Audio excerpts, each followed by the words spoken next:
Hello and welcome to this tutorial. In this one we're going to learn how to import the dataset.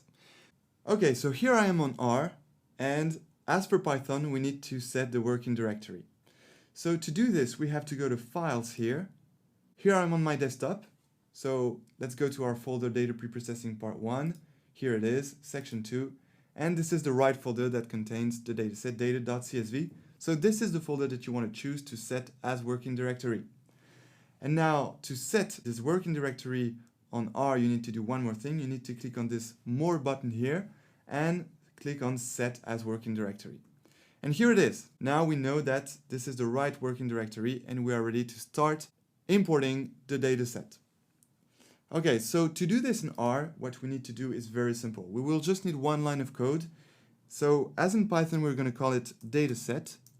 So that's the variable that will be the dataset itself.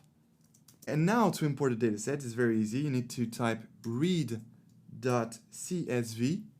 and then in parentheses, you just type the name of your dataset in quotes. So here you have to type data.csv. And that's it. That's all you need to do. So now we're gonna select this line of code and execute. Okay, so let's have a look at our dataset. To do this, you just need to click here on the dataset and it just displays here. Okay, so we have our 4 columns, country, age, salary, purchased, and our 10 observations. And what's interesting to see here is that unlike Python, indexes don't start at 0 but at 1. So that's why the first observation starts at 1 here and ends at 10. So that's the second distinction you have to understand between Python and R. Of course, you don't have to program on both. You can choose the one you prefer. But if you want to program on both, as I usually do, it's good to have this distinction in mind.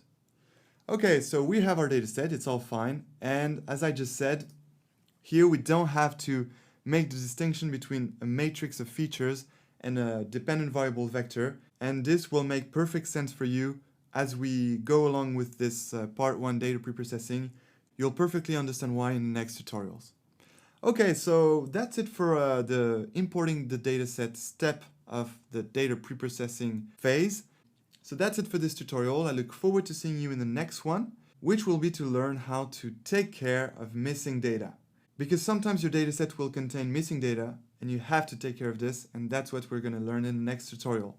So I look forward to seeing you there, and until then, enjoy machine learning.